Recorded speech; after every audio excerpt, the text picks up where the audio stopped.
Hoje nós queremos falar com vocês sobre pessoas que passaram em nossas vidas. Ficou curioso? Saberá após a vinheta.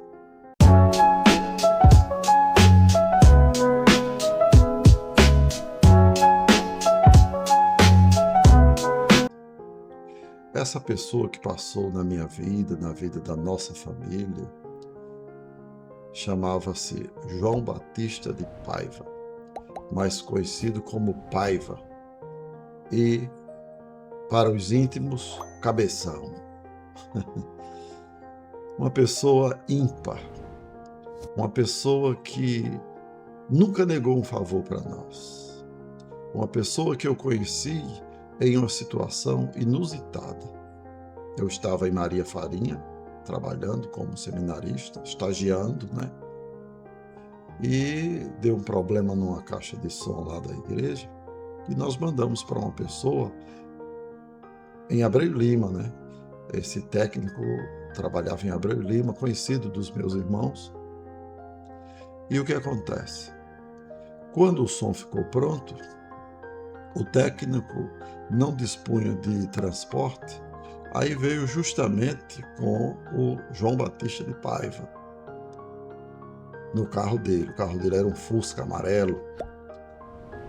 Então, eles trouxeram a caixa de som e tal. Aí eu abri a igreja, ele colocou lá a caixa de som para testar. E a igreja, ela tinha uma bateria. Aí, quando voltei, o Paiva estava tocando samba na bateria. Ele achou que eu iria dar-lhe uma bronca, né? Ele disse: "Eita, desculpa aí, pastor, eu me empolguei aqui." Eu falei: não tem problema, não tem problema não. E ele ficou meio sem jeito e tal, ali pelos cantos. E até então nós não havíamos feito amizade, né? Mas o que acontece? O tempo passou, nós saímos de Maria Farinha, como já contei para vocês em um vídeo, e fomos morar em Caetés. Em Caetés nasceu Debinha. Debinha nasceu com um problema de asma, que herdou de mim e que eu herdei do meu pai, o DNA, né? E havia momentos em que a crise era tão forte que Debinha precisava ser socorrida.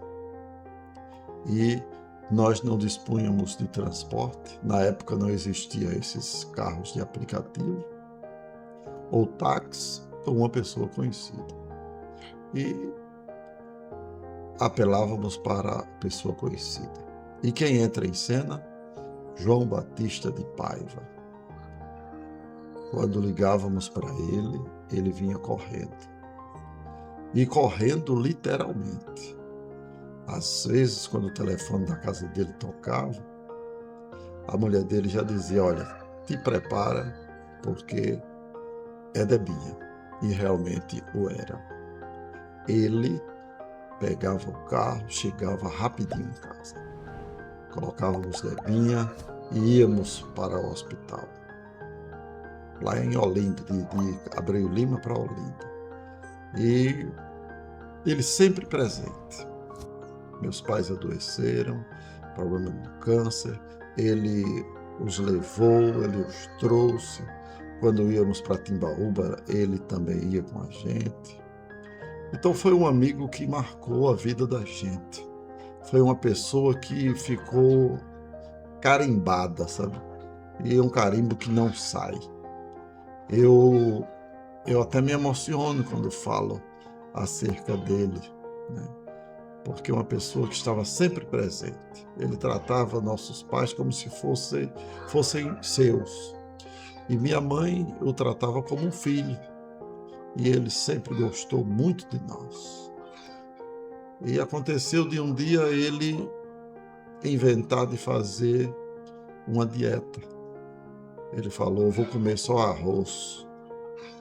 E começou a comer só arroz. E daí ficou fraco, precisou ser socorrido. E o meu irmão Joás me falou: olha, Paiva está muito doente e você deveria ir visitá-lo. Eu estava com os dias contados para vir a Rondônia. Eu viria em 2 semanas seguintes. E eu fui visitá-lo. Quando eu cheguei na porta do hospital, aquela porta que dá acesso à enfermaria, ele estava sentado na cama e havia um vidro, né, dividindo a porta. E quando ele me viu, ele chorou e nós choramos juntos.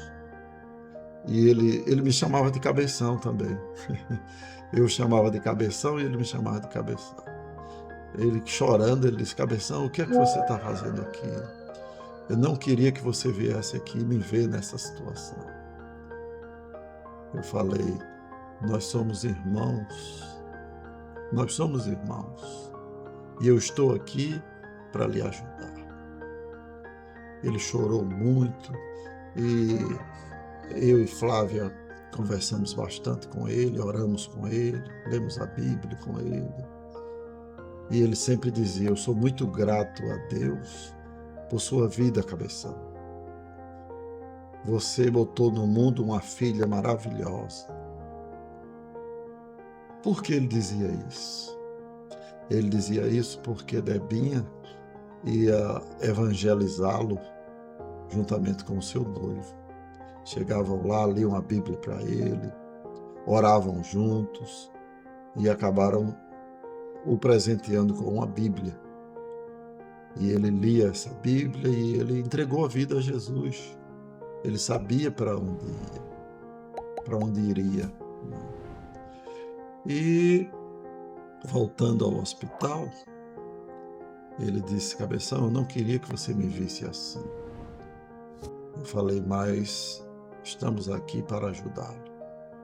Somos uma grande família. Oramos, lemos a Bíblia e voltamos para casa. A segunda visita que eu fiz e última foi com o meu irmão mais velho, Barbosa, José Barbosa Filho. Nós fomos lá. E ele estava mais debilitado ainda. E a fala dele era a seguinte: Cabeção, eu quero ir para casa. Me leve para casa. E eu, na minha ignorância, não entendera que a casa que ele queria ir era a casa celestial, porque ele estava sofrendo muito. E ele repetiu diversas vezes: leve-me para casa, eu preciso ir para casa. E eu e meu irmão Barbosa, ali naquela comoção, dissemos: você vai para casa. Você só vai para casa na hora certa. Deus sabe a hora certa. Depois disso eu viajei aqui para Rondônia.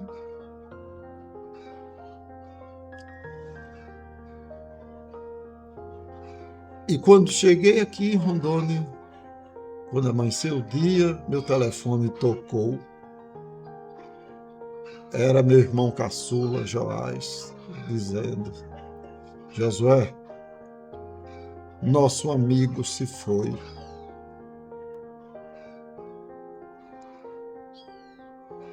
E eu falei: realmente ele foi para casa.